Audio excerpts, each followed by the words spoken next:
Wing से हूँ और इस इंडियन हिस्ट्री फोरम की इस एग्जीबिशन में आप लोगों का खैर मकदम करती हूँ। आप किस स्कूल से? तो ये किस क्लास के स्टूडेंट्स आप लोग? 8 क्लास 8। अच्छा, क्लास 8। इधर ध्यान देंगे, सब बातें नहीं करेंगे। देखिए, ये जो एग्जीबिशन है इसका क्या मकसद है? सबसे पहले मैं आप लोगों को ये बताना चाहती हूँ एग्जीबिशन जो हमने लगाई है इसका क्या मकसद है। जैसे कि बच्चे आप लोग आजकल देख रहे हैं, सब लोग I am sure social media use करते होंगे, देखते होंगे आजकल मुसलमानों के खिलाफ कितने प्रोपेगेंडास और कितनी फॉल्स नैरेटिव सेट किए जा रहे हैं, है ना। कहा जाता है कि जो मुसलमान राजा थे वो तलवार लेके आए और हिंदुस्तान में आए, उन्होंने हतला मचाई और मंदिर तोड़े और मस्जिद बनाई और लोगों को जबरदस्ती इस्लाम कबूल करवाया। ये फॉल्स एक कॉमन नैरेटिव है, ये सबको आप सब सुनते होंगे।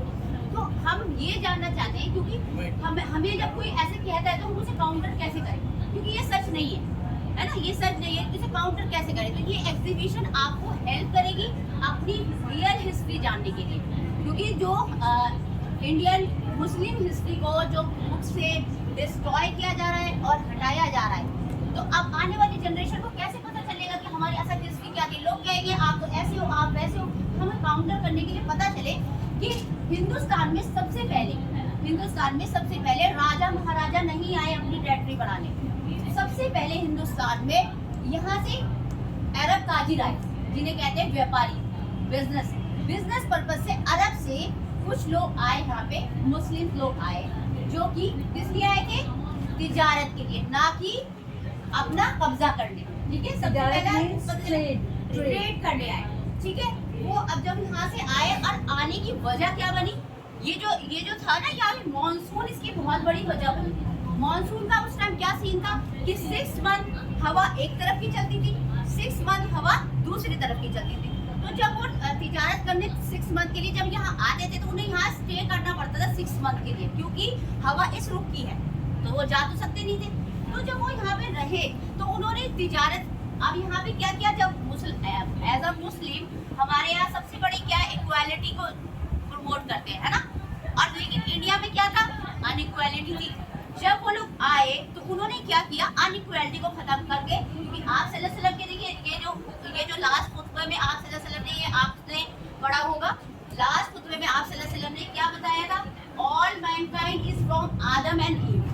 तो जब ये चीज बताई थी, और नो अरब हैज, मतलब हैज सुपीरियरिटी और नॉन अरब, मतलब इसका मतलब ये है कि अगर ना कि किसी अरबी को अजमी पे, ना किसी अजमी को अरबी पे, यानी कि जो अरब में रहने वाले हैं वो दूसरे देशों के लोगों पर या दूसरे देशों के उन पर, या किसी काले को किसी गोरे पर, किसी पर कोई फौकियत नहीं है सिवाय इस्लाम की नज़र में, सिवाय उसके तकवा के। यानी कि अगर आप मुझसे गुड डीड्स पे आगे हो, है ना, आप अच्छे काम करते हो ज्यादा मुझसे, तो आप सुपीरियर हो।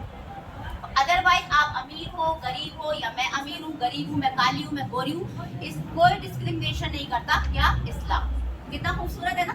तो इसी प्रैक्टिस को, इसी प्रीचिंग को प्रैक्टिस करते हुए इन अरब ताजिरों ने क्या किया कि हिंदुस्तान में सबके साथ बिजनेस किया। लेकिन यहाँ पहले क्या सिस्टम था, छोटे लोगों के साथ, छोटे तबके के लोगों के साथ नहीं करते थे बिजनेस। तो जब हिंदुस्तान में सबके साथ बिजनेस शुरू किया तो उन्होंने क्या किया, वेलकम किया इस्लाम को, क्योंकि उन्हें यह खूबसूरती लगी इस्लाम के, इस्लाम तो सबको बराबरी का हक देता है ना। तो इसलिए यहाँ के लोगों ने, अरब से जो आए थे मुस्लिम, उन्हें एक्सेप्ट किया, ना कि उन्होंने तलवार चलाई। ठीक है, उनकी क्या, इस्लाम की खूबसूरती देखे। सेकंड पॉइंट क्या था, जब ये ताजिर आते थे तो अपना सामान जब बेचते थे, अगर आपको अपना सामान बेचना है तो आप तो अच्छी अच्छी बातें बताओगे, लेकिन इनकी क्या क्वालिटी थी, क्योंकि इस्लामिक प्रीचिंग क्या कहती है, सच बोलो, ईमानदारी बताती है। तो इन्होंने क्या करा, अपने सामान की खूबी के साथ साथ खामियां भी बताई। तो जब उन्होंने ये खामियां भी बताई तो ये लोग तो और सरप्राइज हुए और अट्रैक्ट हुए, अरे मुतासिर हुए इनसे कि अरे वाह, ये तो बहुत अच्छा रिलीजन है, ये तो ईमानदारी भी बताता है, सबको समान हक भी देता है। तो फिर आपने देखा ये जो देखी, ये एक मुस्लिम वो है बिजनेस ट्रेडर ताजिर, वो देखिए वहाँ के नीची जात के लोगों के साथ भी बिजनेस कर रहे हैं, लेन देन कर रहे हैं, तो इससे वो बहुत ज्यादा खुश हुए, है ना, मुस्लिम प्रीति को। तो इसलिए उन्होंने क्या करा, इस्लाम की खूबसूरती देके अडॉप्ट किया। ना कि किसी जोर जबरदस्ती से। तो फिर जब अगर 6 मंथ रहेगा इंसान यहाँ पे रहेगा तो फिर उसको देखिए सब चीज चाहिए, खाना पीना रहना, तो फिर यहाँ पे वो लोग रुके, उन्होंने शादियां भी की। तो इसी तरह हमें पता चलता है कि सबसे पहला जो फॉल्स नैरेटिव सेट किया जाता है कि इस्लाम तलवार के जोर पे फैला, दैट इज रॉन्ग। तो हमें पता चलेगा अगर हमसे कोई कहता है तो हम किसी लड़ेंगे नहीं, हमें नॉलेज होगी, क्योंकि नॉलेज इज पावर, है ना। अगर आपको नॉलेज होगी तो आप उसका नैरेटिव सही क्लियर कर सकते हो। अगर वो बता रहा है कि देख कोई आपका फ्रेंड कह दे, कोई भी कह दे, तो आपको पता होना चाहिए कि नहीं हमारा क्या कॉन्ट्रीब्यूशन है एज अ मुस्लिम, ठीक है। इसी तरह आप जो हो आज जो इस सेशन में, इस नेक्स्ट सेशन में आप ये जानेंगे कि मुस्लिम्स का, इस्लाम का इस इंडिया में क्या क्या कॉन्ट्रीब्यूशन रहा अलग अलग फील्ड्स में, ठीक है। तो नेक्स्ट सेशन में आप लोग जाएंगे। Thank you so much. Did you get it, boys?